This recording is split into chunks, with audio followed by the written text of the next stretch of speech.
Hello दोस्तों, कैसे आप सभी। उम्मीद करते हैं कि स्वस्थ होंगे, मस्त होंगे, व्यस्त होंगे। आज 13 नवंबर 2024 दिन बुधवार का, हिंदी तिथि कार्तिक शुक्ल द्वादशी। और आइए बात करते हैं आज के मुख्य समाचार, बड़ी खबरें, देश और दुनिया का ताजा अपडेट लेकर हाजिर हो गए। आज का ये वीडियो भी बहुत ज्यादा स्पेशल होने वाला है। किसान भाइयों के लिए, युवाओं के लिए, कर्मचारियों के लिए, माताओं और बहनों के लिए, आम जनता से जुड़े कई महत्वपूर्ण फैसले हैं। पढ़ने वाले बच्चों के लिए, अभिभावकों के लिए भी जरूरी खबर है। बड़े बुजुर्गों के लिए सरकार ने बड़ा अपडेट दिया है। कुल मिलाकर वीडियो में आपको बहुत मजा आने वाला है। सभी के लिए बहुत कुछ खबरें। आपका समय बहुत महत्वपूर्ण और हम यहाँ पर आपको एकदम लेटेस्ट और ब्रेकिंग न्यूज अपडेट की खबरें दिखाते हैं। वीडियो में आपको बहुत मजा आएगा, पूरा वीडियो आप देखिएगा, है ना। तो बिना टाइम विलंब के शुरुआत करते हैं आज की पहली बड़ी खबर। सबसे पहले तो आपको बताएं कि आज उपचुनाव भी है, मतलब आज वोटिंग का दिन है। झारखंड विधानसभा चुनाव के पहले चरण की 43 सीटों के साथ देश के 10 राज्यों की 32 सीटों पर आज उपचुनाव है। उपचुनाव के लिए बुधवार को जिन सीटों पर वोटिंग है उनमें 31 विधानसभा सीटें और 1 लोकसभा सीट शामिल है। केरल की वायनाड लोकसभा सीट के साथ ही राजस्थान, मध्य प्रदेश, बिहार, छत्तीसगढ़, असम और पश्चिम बंगाल सहित 10 राज्यों की विधानसभा सीटों पर भी आज उपचुनाव है। राजस्थान में 7 विधानसभा सीटों पर उपचुनाव की आज वोटिंग होगी। 5 सीटों पर तो त्रिकोणीय मुकाबला देखने को मिलेगा। दौसा, रामगढ़ में भी बीजेपी और कांग्रेस में सीधी टक्कर का मुकाबला। सुबह 7 बजे से शाम 6 बजे तक वोटिंग होगी। सरकार ने 11 राज्यों के 34 स्थानों पर आज सार्वजनिक अवकाश भी घोषित किया है। यानी सरकारी घोषणा के मुताबिक निर्वाचन क्षेत्रों में आज सभी सरकारी और गैर सरकारी कार्यालय, शैक्षणिक संस्थान और व्यवसाय बंद रहेंगे। कहां अवकाश घोषित किया गया है, स्क्रीन पर आप जानकारी देख सकते हैं। और प्रधानमंत्री नरेंद्र मोदी आज बुधवार को बिहार को करीब 12,000 करोड़ रुपए की विकास परियोजनाओं की सौगात देंगे। प्रधानमंत्री नरेंद्र मोदी आज बिहार दौरे पर हैं। दरभंगा में एम्स समेत कई परियोजनाओं की सौगात मिलने वाली है। 8 करोड़ लोगों को फायदा मिलेगा। दरभंगा को तीसरा रेलवे स्टेशन भी मिलेगा।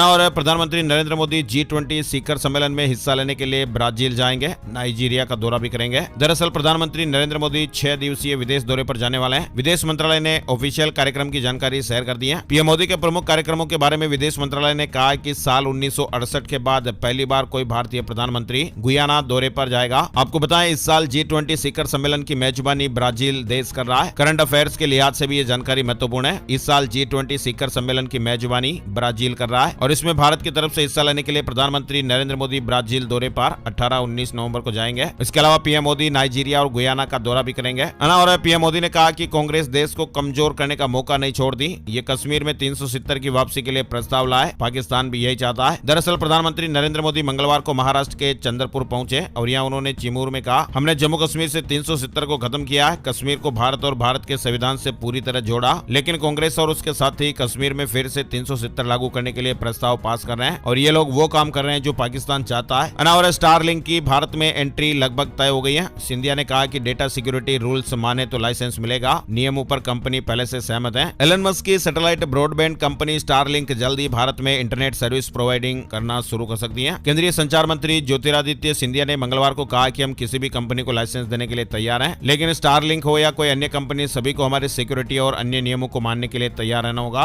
और कश्मीर में बर्फबारी, दिल्ली में धुंध, तमिलनाडु में बारिश, दिल्ली हरियाणा में AQI 400 पार देखा गया। कई इलाकों में ऐसे हालात चल रहे हैं। वहीं चेन्नई में 2 दिन से भारी बारिश है। यानी देश में इन दिनों 3 तरह का मौसम नजर आ रहा है। उत्तर भारत में बर्फबारी होने लगी है। मैदानी इलाकों में धुंध के साथ साथ दिन रात के तापमान में भी तेजी से उतार चढ़ाव हो रहा है। वहीं दक्षिण भारत में लौटते हुए मानसून के कारण बरसात भी देखने को मिल रही है। जम्मू कश्मीर और हिमाचल प्रदेश में बर्फबारी की शुरुआत हो चुकी है। दिल्ली में हवा का रुख और चाल बदलने से प्रदूषण में मामूली सुधार हुआ, लेकिन फिर भी दिल्ली NCR में धुंध की चादर रही। कई इलाकों में मंगलवार को AQI 334 दर्ज किया गया, जो कि बेहद ही खराब श्रेणी में। वहीं पाकिस्तान में सांसों पर संकट। अब अंतरिक्ष से भी लाहौर का प्रदूषण दिखाई दे रहा है। अमेरिकी अंतरिक्ष एजेंसी नासा द्वारा ली गई सैटेलाइट इमेज के अनुसार गंभीर प्रदूषण से जूझ रहे पाकिस्तान के शहर लाहौर में घने जहरीले धुंध के बादल अब अंतरिक्ष से भी दिखाई दे सकते हैं। मुल्तान और इस्लामाबाद जैसे प्रमुख शहरों सहित पाकिस्तान के विभिन्न शहर स्मोक संकट से जूझ रहे हैं। यूनिसेफ ने बच्चों को लेकर चिंता जताई है। वहीं आपको बताएं, सुप्रीम कोर्ट में वकील अब किसी मामले की तत्काल लिस्टिंग और सुनवाई ओरली यानी मौखिक नहीं करा सकेंगे। यानी वकीलों को ऐसे मामलों में लेटर भेजना होगा। अर्जेंट हियरिंग की वजह भी बतानी होगी। और चीन में तलाक से परेशान एक बुजुर्ग ने लोगों पर कार चढ़ा दी। 35 लोगों की जानें चली गई है। 43 लोग घायल हो गए। पत्नी के साथ संपत्ति के बंटवारे को लेकर वो शख्स नाराज था। चीन के जुहाई शहर में इस तरह की घटना सामने आई है। और केरल में एक IAS अफसर ने व्हाट्सएप पर हिंदू मुस्लिम ग्रुप बनाया। फोन हैक होने का दावा जांच में गलत मिला। फिलहाल राज्य सरकार ने सस्पेंड कर दिया। केरल सरकार ने 11 नवंबर को 2 सीनियर IAS अफसरों को सस्पेंड किया। उन पर सर्विस नियमों का पालन नहीं करने और अनुशासन उल्लंघन का आरोप लगा है। और देश में 28% लोग जोड़ घटाना नहीं जानते। राजस्थान में 27%, मध्य प्रदेश में 22% लोग गणित में कमजोर। नेशनल सैंपल सर्वे की एक रिपोर्ट जारी हुई है। यानी हमारे देश में 15 साल से ऊपर के 28% लोगों को को साधारण वाक्य पढ़ना लिखना और सामान्य जोड़ घटाना नहीं आता है। हालांकि 15 से 24 सालों में यह आंकड़ा महज 3% है। दरअसल नेशनल सैंपल सर्वे के व्यापक वार्षिक मॉड्यूलर सर्वे 2022-23 में यह तस्वीर सामने आई है और इस सर्वे में 28 राज्यों और 8 केंद्र शासित क्षेत्रों के लगभग 3 लाख घरों और करीब 13 लाख लोग शामिल किए गए। सर्वे के मुताबिक राजस्थान में 27% और मध्य प्रदेश में 22% लोग साधारण जोड़ घटाने में सक्षम नहीं है और इस मामले में बिहार की स्थिति तो यूपी से बेहतर है। बिहार में 24% और यूपी में 25% लोगों की गणित कमजोर है। केरल में ऐसे महज 2% लोग हैं। वहीं देश में 6 से 10 साल वालों में गाँव में 91% और शहरों में 89% बच्चे स्कूलों में है। चलिए बड़ी खबर आ रही है। भारत पहुंचे सऊदी अरब के विदेश मंत्री प्रिंस फैसल बिन फरहान आज जयशंकर से मुलाकात करेंगे। सऊदी अरब के विदेश मंत्री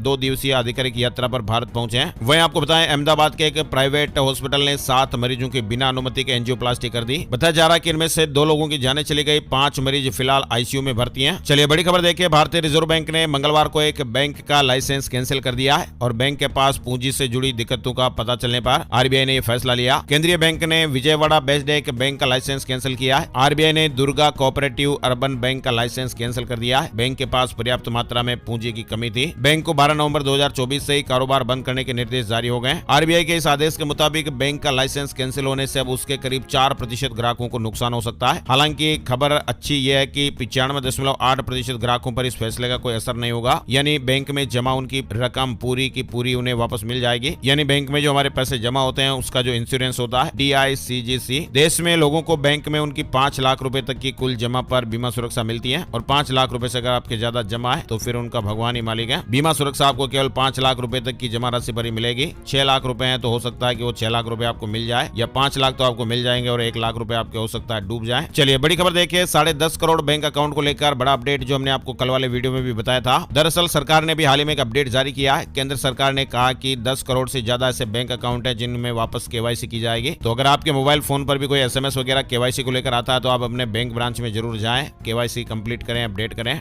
और इंडिगो ने एयर इंडिया के ऑफर की हवा निकाल दी। सिर्फ 111 रुपए में फ्लाइट टिकट। जी हाँ, जहाँ बस का टिकट 111 रुपए में मिलने में दिक्कतें होती है, वहीं हवाई जहाज का आपको 111 रुपए में टिकट बुक करने का मौका। देश की सबसे बड़ी एयरलाइंस इंडिगो ने गेटवे सेल लॉन्च कर दिया और इस सेल के तहत लोगों को डोमेस्टिक फ्लाइट के टिकट सिर्फ 111 रुपए में बुक करने का मौका मिलेगा और साथ ही एयरलाइंस की अन्य सर्विस पर भी 15% तक की छूट का ऐलान हुआ है। और इंडिगो की गेटवे सेल 11 से 13 नवंबर 2024 तक बुकिंग के लिए ओपन है। इस सेल के तहत ग्राहक 1 जनवरी से 30 अप्रैल 2025 तक के बीच ट्रेवल करने के लिए अभी से टिकट बुक करा सकते हैं। बड़ी खबर देखिए। पीएम मोदी को मिले नोबेल शांति पुरस्कार। दुनिया के इस बड़े इन्वेस्टर ने यह डिमांड रखी है। प्रधानमंत्री नरेंद्र मोदी के वैश्विक नेता की पहचान को अब और मजबूती मिली है। दुनिया के एक बड़े इन्वेस्टर का कहना है कि पीएम मोदी में वह सभी बातें शामिल है जो उन्हें नोबेल शांति पुरस्कार पाने का हकदार बनाती हैं। दरअसल दुनिया के बड़े इन्वेस्टर में शामिल मार्क मोबियस ने कहा है पीएम मोदी सही मायनों में नोबेल शांति पुरस्कार के हकदार हैं। 88 साल के चेयरमैन मार्क मोबियस ने कहा कि पीएम मोदी दुनिया के लिए एक महत्वपूर्ण शांति दूत बन सकते हैं और वे भी तब जब दुनिया उथल पुथल से गुजर रही है। न्यूज एजेंसी के साथ एक बातचीत में मार्क मोबियस ने कहा कि पश्चिमी एशिया में चल रहे संघर्ष और रूस यूक्रेन युद्ध के चलते दुनिया में मची उथल पुथल के बीच पीएम मोदी एक बहुत ही महत्वपूर्ण शांति दूत बन सकते हैं। साथ ही उन्होंने कहा कि पीएम मोदी एक महान नेता होने के साथ साथ एक महान इंसान भी हैं और वह बहुत ही अच्छे इंसान है। उन्होंने कहा कि मुझे लगता है कि ग्लोबल लेवल पर उनकी भूमिका आगे चलकर और बढ़ेगी और वह वैश्विक स्तर पर राजनीतिक स्पेक्ट्रम के सभी पक्षों के साथ संवाद करने में सक्षम है। चलिए बड़ी खबर देखिए। कई देशों की जीडीपी से बड़ा हुआ बिटकॉइन तुर्की, इंडोनेशिया और स्पेन पीछे छूट गए। यानी दुनिया की सबसे बड़ी क्रिप्टो करेंसी बिटकॉइन के दाम $90,000 के करीब पहुंच गए। डोनाल्ड ट्रंप की जीत के बाद भले ही सबसे ज्यादा फायदा बिटकॉइन की जगह डोगी कॉइन को हुआ है, लेकिन दुनिया की सबसे बड़ी क्रिप्टो करेंसी की कीमत और मार्केट कैप रिकॉर्ड लेवल पर पहुंच गए। और स्पेस में भारत की पावर दिखने वाली है। अंतरिक्ष अभ्यास 2024 से ताकत बढ़ाने की तैयारी। भारत की अंतरिक्ष में सुरक्षा और रणनीतिक क्षमता को बढ़ाने के उद्देश्य से अंतरिक्ष अभ्यास 2024 का आयोजन किया गया है। इस अभ्यास में तीनों सेनाओं के अधिकारी, इसरो, डीआरडीओ और अन्य प्रमुख रक्षा एजेंसियां भी शामिल हैं। अंतरिक्ष में बढ़ते खतरों और प्रतिस्पर्धा से निपटने की तैयारी का यह हिस्सा है। यह अभ्यास सोमवार को शुरू हुआ और बुधवार तक आज जारी रहेगा। वहीं झारखंड से जुड़ी बड़ी खबर देखिए। कांग्रेस ने घोषणा पत्र जारी कर दिया है। झारखंड विधानसभा चुनाव में वोटिंग से एक दिन पहले मंगलवार को कांग्रेस ने अपना घोषणा पत्र जारी कर दिया। इसमें किसानों और युवाओं को लेकर बड़ी घोषणा की गई है। किसानों का 2 लाख तक का कर्ज माफ, 1 रुपए में फसल बीमा का वादा किया गया है। वहीं झारखंड में रह रहे लोगों को 250 यूनिट फ्री बिजली देने का वादा भी किया गया है। घोषणा पत्र की खास बातें आप स्क्रीन पर देख सकते हैं। वहीं देखिए झारखंड में महिला वोटरों को लुभाने का एक और बड़ा अपडेट। अमित शाह ने कहा कि बीजेपी आई तो 1 रुपए में होगी जमीन की रजिस्ट्री। झारखंड की जरिया में एक रैली के दौरान अमित शाह ने यह बड़ी घोषणा की है। अमित शाह ने कहा कि राज्य में अगर बीजेपी मोदी की सरकार आती है तो महिलाओं को 1 रुपए में जमीन की रजिस्ट्री की सुविधा प्रदान की जाएगी। ईरानी न्यूक्लियर साइट पर कभी भी हमला हो सकता है। इजराइल के रक्षा मंत्री ने कहा कि ये सही वक्त है। इजरायली रक्षा मंत्री ने इसके साफ संकेत दे दिए। ट्रंप के शपथ से पहले परमाणु सेंटर पर इजराइल हमले की आशंका से ईरान डरा हुआ है। वहीं देखिए गाजा जंग से त्रस्त आ चुके हैं इजरायली। 1 साल में इतने लोगों ने देश छोड़ दिया है। इजराइल कई मोर्चों पर जंग लड़ रहा है। गाजा में जहां 1 साल से ज्यादा समय से युद्ध जारी है, वहीं लेबनान बॉर्डर पर 11 महीनों से जारी तनाव के बाद 30 सितंबर से ही फुल फ्लेज्ड वॉर की शुरुआत हो चुकी है। लेकिन इजराइल की जनता को यह युद्ध रास नहीं आ रहा है। करीब 94 लाख आबादी वाले देश से हजारों लोग देश छोड़कर भाग रहे हैं। वाईनेट की एक रिपोर्ट के अनुसार बेंजामिन नेतन्याहू की गठबंधन सरकार के सत्ता में वापसी के बाद से ये ट्रेंड काफी बढ़ गया है। देश छोड़ने वालों में 44% इजाफा हुआ है। वही देखिए बांग्लादेश में सैलरी को तरस रहे लोग। 3 दिन हाईवे ब्लॉक रखा तो अब जागी सरकार। बांग्लादेश के गारमेंट फैक्ट्रियों के मजदूरों ने वेतन मांग को लेकर 3 दिन तक बड़ा जाम लगाया। अधिकारियों के समझाने के बाद अब मामला थोड़ा कंट्रोल में है। चलिए आगे बढ़ते हैं। बड़ी खबर राजधानी दिल्ली से।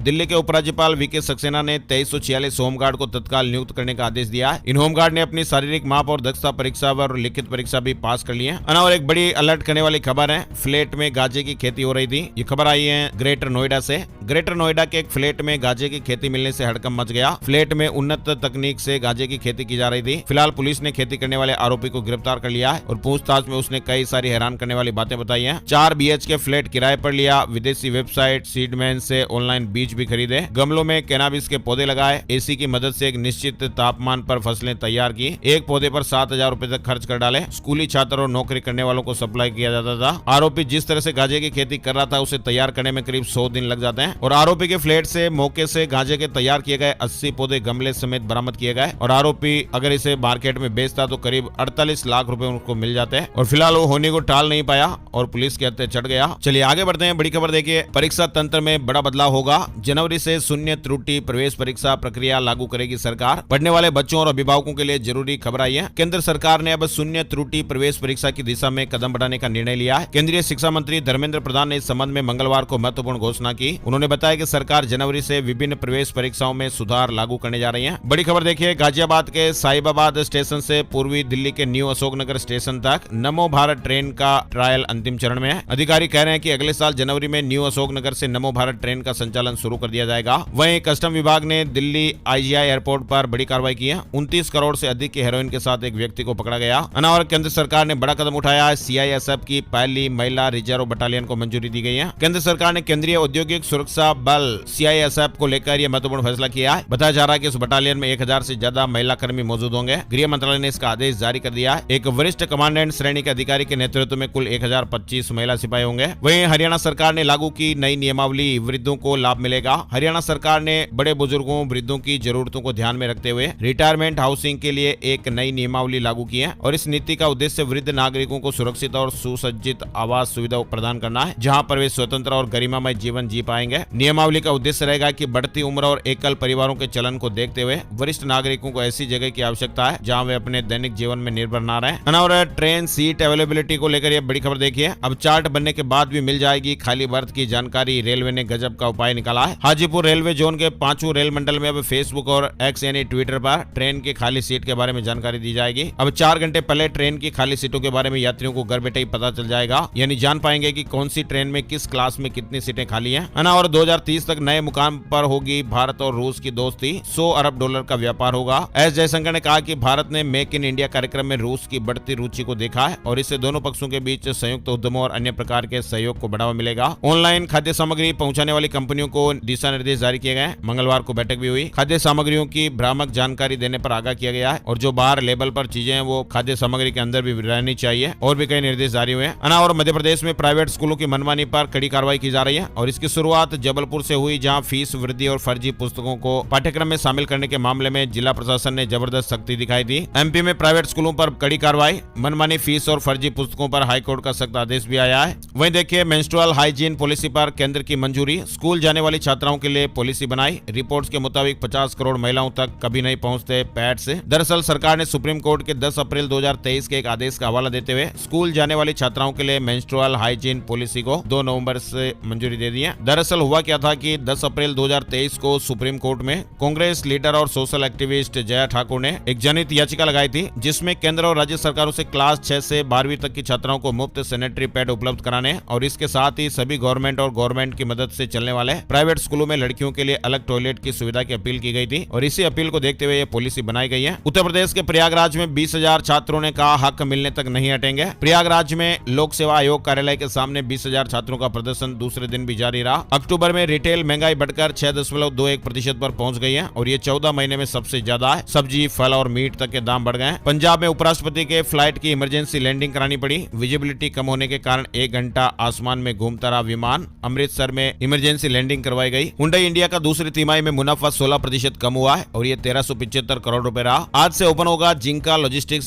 सॉल्यूशंस का आईपीओ। 18 नवंबर तक बोली लगा पाएंगे निवेशक। अन्ना और बायजूस के खिलाफ दिवालिया केस वापस लेना चाहती है बीसीसीआई। एनसीएलटी में याचिका दी। 158 करोड़ के समझौते को सुप्रीम कोर्ट ने पलट दिया था। बॉलीवुड एक्ट्रेस और बीजेपी सांसद कंगना रनौत के खिलाफ मंगलवार को आगरा कोर्ट में सुनवाई हुई। कोर्ट ने उन्हें नोटिस जारी कर जवाब मांगा है। किसान आंदोलन को लेकर जो उन्होंने टिप्पणियां की थी उसको लेकर अपडेट है। हिमाचल प्रदेश में टूरिज्म को बढ़ावा मिलेगा। 6 इको टूरिज्म साइट डेवलप होगी। इसी ने आवंटन को मंजूरी दे दी है। प्रकृति की खूबसूरती नजदीक से पर्यटक निहार पाएंगे। अन्ना और हिमाचल बीजेपी को 30 नवंबर तक नया बूथ अध्यक्ष मिलेगा। 11 सदस्यीय कमेटी गठित होगी। हिमाचल के मंडी शहर में नया ट्रैफिक प्लान लागू हो गया। चक्कर लगाने के बजाय सीधे शहर में एंट्री कर पाएंगे। हिमाचल की सबसे बड़ी क्रिकेट लीग 15 नवंबर से शुरू होने जा रही है। विजेता को 21 लाख रुपए और उपविजेता को 11 लाख रुपए मिलेंगे। 3 महीने तक मैच होंगे। पंजाब में आम आदमी क्लिनिक के नाम बदलेंगे। केंद्र और पंजाब सरकार रणनीति बना रही है। शाहरुख खान को धमकाने वाला वकील रायपुर से गिरफ्तार। कहा था 50 लाख दो वरना जान से मार दूंगा। पहले गुमराह किया फिर गुनाह कबूला। 12 नवंबर को पुलिस ने अरेस्ट कर लिया है। अमित शाह ने कहा कि सरकार बनते ही झारखंड में घुसपैठियों की पहचान करेंगे। आदिवासी लड़कियों से शादी करने पर भी इन्हें जमीन नहीं मिलेगी। छत्तीसगढ़ में सहकारी समितियों को सहाय सरकार ने मनाया। 13,000 कर्मचारियों का वेतन भत्ता बढ़ाया गया है, लेकिन धान खरीदी को लेकर मिलर से अब तक चर्चा नहीं हो पाई है। 14 नवंबर से छत्तीसगढ़ में धान खरीदी होनी है। पिछले कई दिनों से हड़ताल पर गए प्राथमिक कृषि सहकारी समितियों के कर्मचारियों को सरकार ने फिलहाल मना लिया है। सहाय सरकार ने दावा किया कि 6 साल से अटकी मांग एक दिन में पूरी की गई है। समिति कर्मचारियों के वेतन और भत्तों में 25% की बढ़ोतरी हुई है। उत्तर प्रदेश से खबर, पुरुष दर्जी नहीं लेंगे महिलाओं का नाप, प्रस्ताव का विरोध हुआ। लखनऊ में पसमानदा समाज ने कहा कि आयोग का फैसला समाज को बांटने वाला है। दरअसल लखनऊ में पसमानदा मुस्लिम समाज ने महिला आयोग के प्रस्ताव का विरोध किया है। समाज की राष्ट्रीय अध्यक्ष ने प्रेस वार्ता में कहा कि पुरुष टेलर महिलाओं का नाप नहीं लेंगे, जिम में ट्रेनिंग नहीं देंगे या अन्य स्थानों पर महिला ही महिला का सहयोग करेगी। इस तरीके का प्रस्ताव समाज के विकास में बाधा है। वहीं अगर कहीं बैड टच का मामला सामने आता है तो उस पर कानूनी कार्रवाई करनी चाहिए। अनीस मंसूरी ने कहा कि महिलाओं की सुरक्षा से ज्यादा भेदभाव का मामला नजर आ रहा है। चलिए बड़ी खबर, उत्तर प्रदेश में प्रदूषण से 8 साल उम्र घटी। 30 साल में हवा 1000% खराब हुई। दुनिया के सबसे खराब हवा वाले शहरों में गाजियाबाद और नोएडा का नाम भी है। वैसे आपको बताएं, राजधानी दिल्ली में तो प्रदूषण है ही, लेकिन दिवाली के बाद से ही उत्तर प्रदेश में भी प्रदूषण का स्तर लगातार बढ़ता जा रहा है। पश्चिमी यूपी के शहरों की हालत सबसे ज्यादा खराब है। दिल्ली के पास के गाजियाबाद, नोएडा और मेरठ जैसे जिलों में जैसे जैसे ठंड बढ़ रही है, हवा की गुणवत्ता खराब हो रही है। वहीं आपको हर वीडियो में हम अलर्ट करने वाली खबरें भी बताते हैं। मध्य प्रदेश ग्वालियर से अलर्ट करने वाली खबर आप देख लीजिए। ग्वालियर में सॉफ्टवेयर इंजीनियर युवती के साथ डिजिटल अरेस्ट का यह मामला सामने आया। 9 घंटे तक युवती को डिजिटल अरेस्ट करके कमरे में बंद रखा। ठगों ने युवती के दस्तावेजों से 12 लाख का लोन भी आईसीआईसीआई बैंक से अप्रूव करवा लिया और अलग अलग बैंक खातों में 6 लाख रुपए डलवा दिए और इसके बाद फिर ठगों ने मोबाइल पे ऐप से 26 लाख रुपए अलग अलग अकाउंट में ट्रांसफर कराए। वहीं लखनऊ में भी एक सॉफ्टवेयर इंजीनियर को साइबर जालसाजों ने डिजिटल अरेस्ट किया। 2 घंटे तक उसे सामने बैठाए रखा और 98,000 रुपए ट्रांसफर करवा लिए। इंजीनियर ने सोमवार को थाने में रिपोर्ट दी और मामला दर्ज कराया। चंडीगढ़ में भी महिला से 40 लाख रुपए की ठगी हो गई। शेयर मार्केट में निवेश के नाम पर ये रुपए ले लिए गए। गाजियाबाद में सीएम योगी 16 नवंबर को रोड शो करेंगे। उपचुनाव में भाजपा प्रत्याशी के लिए वोट मांगेंगे। पदाधिकारियों ने तैयारियां शुरू कर दी हैं। हरियाणा में गेहूं बुआई पर 3600 रुपए देगी सरकार, प्रति एकड़ लाभ मिलेगा।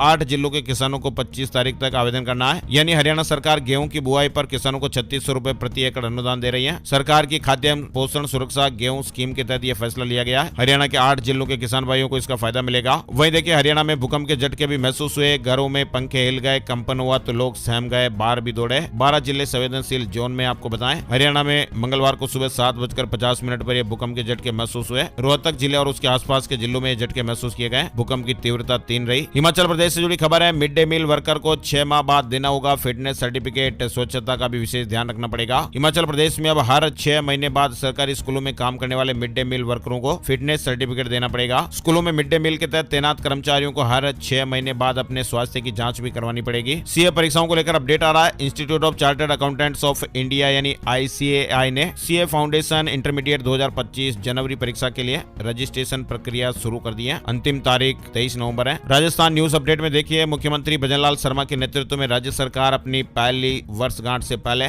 25,000 युवाओं को नियुक्तियां देने और 51,000 से अधिक नई भर्तियों की योजना को लागू कर रही है। दिल्ली के प्राइवेट स्कूलों में नर्सरी दाखिले के लिए 28 नवंबर से आवेदन। दिल्ली के निजी स्कूलों में नर्सरी, केजी और पहली क्लास में एडमिशन के लिए तारीखों का ऐलान हो गया है और इसके लिए 28 नवंबर से आवेदन शुरू हो जाएंगे। फॉर्म जमा करने की अंतिम तारीख 20 दिसंबर। जनवरी को पहली सूची जारी होगी, जबकि 3 फरवरी को दूसरी सूची। और बिहार से जुड़ी खबर देखिए, नीतीश सरकार ने शिक्षकों को एक और खुशखबरी दी है। हर महीने की 10 तारीख तक जरूर करें ये काम। बिहार सरकार दिसंबर से ही राज्य के सरकारी स्कूलों में हर महीने एक उत्कृष्ट शिक्षक को पुरस्कृत करेगी। शिक्षकों को उनके नवंबर महीने के शिक्षण कार्य के आधार पर पुरस्कार दिया जाएगा। इसके लिए शिक्षक प्रधानाध्यापक को 10 दिसंबर तक शिक्षा विभाग के ई शिक्षा कोष पोर्टल पर जानकारी देनी है। उत्तराखंड में अनिवार्य तबादला की जद में आए कुछ शिक्षक स्कूल जाने को तैयार नहीं। उत्तराखंड में अनिवार्य तबादला नीति जुलाई में लागू हुई थी। तबादला हुए काफी समय बीत गया। अक्टूबर का महीना बीत जाने के बाद भी अधिकांश शिक्षक अभी तक नए स्कूलों को ज्वाइन नहीं कर रहे हैं। हरियाणा से एक और बड़ी खबर आई है, आप देखिए। हरियाणा सरकार ने कोविड महामारी के दौरान जान गंवाने वाले सरकारी कर्मचारियों के परिवारों को एक्स ग्रेसिया ग्रांट देने की घोषणा की है और इस योजना के तहत 1 मार्च 2020 से प्रभावित परिवारों कर्मचारियों के परिजनों को वित्तीय सहायता प्रदान की जाएगी। राज्य सरकार ने योजना में संशोधन कर इसे पहले की तारीख से लागू किया है। कैंसर और एड्स के इलाज में कारगर दुर्लभ हिमालयी वनस्पतियों को वैज्ञानिकों ने दी संजीवनी। दरअसल कैंसर, एड्स और हाई ब्लड प्रेशर जैसे रोगों के इलाज में कारगर दुर्लभ और लुप्त प्राय हिमालयी वनस्पति थुनेर और इलम को वैज्ञानिक संरक्षित कर रहे हैं। दोनों वनस्पतियां लुप्त प्राय सूची में होने के कारण वैज्ञानिकों ने इनके डीएनए युक्त नमूने एकत्र कर राष्ट्रीय जीन बैंक में संरक्षित कर लिए हैं ताकि इनकी नई पौधे, नई किस्म तैयार हो सके। राजस्थान से जुड़ा अपडेट देखिए, सरकारी मेडिकल कॉलेज में छात्र की रैगिंग वीडियो सामने आते ही 14 सीनियर स्टूडेंट्स पर गाज गिर गई है। मामला भी दर्ज हुआ है। 8 छात्रों को हॉस्टल से निकाल दिया गया। 6 छात्राओं को चेतावनी देकर छोड़ा गया है। ओला जनरेशन 3 प्लेटफॉर्म को जनवरी 2025 में लाने का प्लान बन रहा है, ऐसा अपडेट है। इलेक्ट्रिक स्कूटर में कई बड़े बदलाव देखने को मिलेंगे। नई मोटर आर्किटेक्चर से ज्यादा टॉर्क मिलने का वादा भी किया गया है। लॉन्च से पहले होंडा एक्टिवा इलेक्ट्रिक की झलक भी दिखाई दी। सोशल मीडिया पर पहला टीजर जारी हो गया है। उत्तर प्रदेश की रफ्तार बढ़ाने के लिए सीएम योगी की बड़ी सौगात, पूरे प्रदेश में 781 पुलों का जाल बिछेगा। जोन वाइज लिस्ट भी तैयार हो गई है। उत्तर प्रदेश में अब शहरी क्षेत्रों में पेट्रोल पंप खोलना आसान होगा। बीडीए ने भूमि की आवश्यकता कम की है। रॉयल एनफील्ड की बाइक की मांग में गिरावट देखी गई। SIAM की एक रिपोर्ट से जानकारी सामने आ रही है। दिल्ली मुंबई एक्सप्रेसवे पर सफर महंगा हो गया, अब आपको ज्यादा टोल चुकाना पड़ेगा। मंगलवार से ही पलवल के किरंज टोल पर लोगों को 3 गुना अधिक शुल्क देना पड़ेगा। दिल्ली मुंबई एक्सप्रेसवे के मीठापुर से सेक्टर 65 तक का 24 किलोमीटर का हिस्सा शुरू होने के बाद अब पलवल के किरंज टोल की दरें 3 गुना तक बढ़ गई है। इग्नू दिसंबर टर्म एंड एग्जामिनेशन के एडमिशन कार्ड जारी हो गए। फिर स्थगित हुई आंध्र प्रदेश लोक सेवा आयोग की समूह 2 मुख्य परीक्षा स्थगित हो गई है। इसके अलावा देखिए, जम्मू कश्मीर बोर्ड 10वीं के रिजल्ट भी घोषित हो गए। SBI असिस्टेंट मैनेजर भर्ती परीक्षा की तारीख घोषित हो गई है। जल्दी एडमिशन कार्ड भी जारी होने वाले हैं। SBI ने इस परीक्षा को 23 नवंबर 2024 को देश भर के विभिन्न परीक्षा केंद्रों पर आयोजित करने का निर्णय लिया है। हरियाणा शिक्षक पात्रता परीक्षा के लिए रजिस्ट्रेशन करने की समय सीमा बढ़ गई है। 15 नवंबर तक आवेदन का मौका मिल रहा है। महाराष्ट्र स्टेट कोऑपरेटिव बैंक में भर्ती के लिए आवेदन की तारीख बढ़ गई है। अब 23 नवंबर तक अप्लाई का मौका दिया जा रहा है। राजस्थान से जुड़ी अपडेट खबर देखिए, सुप्रीम कोर्ट ने प्रदेश की 23,000 खदानों को राज्य स्तरीय पर्यावरण मंजूरी जारी करने की समय सीमा को 31 मार्च 2025 तक बढ़ा दिया है। यानी बिना पर्यावरण मंजूरी के भी 23,000 खदानें संचालित हो सकेंगी। सुप्रीम कोर्ट ने मंजूरी की समय सीमा 31 मार्च 2025 तक बढ़ा दी है। राजस्थान के जयपुर से जुड़ी खबर, अखिल भारतीय विद्या भारती शिक्षा संस्थान के तत्वावधान में गुलाबी नगरी जयपुर में 13 से 16 नवंबर तक अखिल भारतीय विज्ञान मेले का आयोजन जवाहर नगर के सरस्वती बालिका विद्या मंदिर में आयोजित होगा। देश भर के बाल वैज्ञानिक इसमें शामिल होंगे। 5 दिन का होगा मध्य प्रदेश विधानसभा का शीत सत्र। 3 विधायकों की शपथ होगी। अनुपूरक बजट को भी मंजूरी मिलेगी। बताया जा रहा है कि मध्य प्रदेश विधानसभा का शीतकालीन सत्र 5 दिन का होगा और ये सत्र 16 से 20 दिसंबर तक चलेगा। शीतकालीन सत्र की अधिसूचना विधानसभा सचिवालय ने जारी कर दी है। मध्य प्रदेश के गाँव में बनेंगे 3.5 लाख PM आवास। मोहन कैबिनेट ने मंजूरी दी। एक मकान के लिए 1.5 लाख रुपए मिलेंगे। और मध्य प्रदेश में 22 दिन शीतलहर। पंचमढ़ी सबसे ठंडा। भोपाल, इंदौर, उज्जैन में भी रातें सर्द हो रही हैं। दिसंबर और जनवरी में अब कड़ाके की ठंड का समय आने वाला है। हिमाचल प्रदेश के कांगड़ा में SBI बैंक के कैशियर ने 54 लाख रुपए से ज्यादा का गबन किया था। गिरफ्तारी हो गई है। ऑनलाइन सट्टेबाजी में पैसे गवा दिए थे। शिमला में HRTC पेंशनर्स का प्रदर्शन, अभी तक नहीं मिला पेंशन का पैसा। सीएम ने 28 अक्टूबर को देने का वादा किया था। हिमाचल प्रदेश पथ परिवहन निगम HRTC के पेंशनर्स ने मंगलवार को शिमला में प्रबंधन के खिलाफ प्रदर्शन किया। आइए अब आपको बताते हैं gold price today, silver price today, सोने चांदी के भाव। सोने और चांदी की कीमतों में बड़ी गिरावट देखने को मिली है। 10 ग्राम 24 कैरेट गोल्ड का भाव 1519 रुपए टूट गया, 75,321 रुपए पर आ गया। चांदी 2554 रुपए टूटी, 88,305 रुपए प्रति किलो पर आ गई। आइए अब आपको बताते हैं कि सितारे क्या कुछ कह रहे हैं। आज का राशि फल, आज 13 नवंबर बुधवार को कर्क राशि वालों के कामकाज में आ रही रुकावटें दूर हो जाएगी। सिंह राशि वालों को उपलब्धियां मिल सकती हैं। कन्या राशि वालों को रुका हुआ पैसा मिल सकता है। तुला राशि के लोगों को भी सितारों मित्रों का साथ मिलेगा। धनु राशि वालों के बिजनेस में नए एग्रीमेंट होंगे। मकर राशि वालों को रुका हुआ पैसा मिल सकता है। आर्थिक स्थिति बेहतर होने के योग है। कुंभ राशि वालों के इनकम सोर्स बढ़ सकते हैं। इनके अलावा बाकी राशियों पर सितारों का मिला जुला असर रहेगा। ना तो ये थे दोस्तों आज के मुख्य समाचार, बड़ी खबरें, हेडलाइंस और सुर्खियां, अपडेट। वीडियो आपको कैसा लगा कमेंट करके जरूर बताइएगा और इस वीडियो को आप अपने यार दोस्तों, मित्रों और जान पहचान वालों के साथ भी फेसबुक और व्हाट्सएप पर ज्यादा से ज्यादा शेयर कीजिएगा ताकि आपका प्यार और सपोर्ट हमें मिले, मोटिवेशन मिले और हम ऐसे ही हर रोज ताजा खबरें देखते रहें। एक और नई जानकारी और नए वीडियो में फिर मिलते हैं, तब तक के लिए जय श्री राम, जय हनुमान।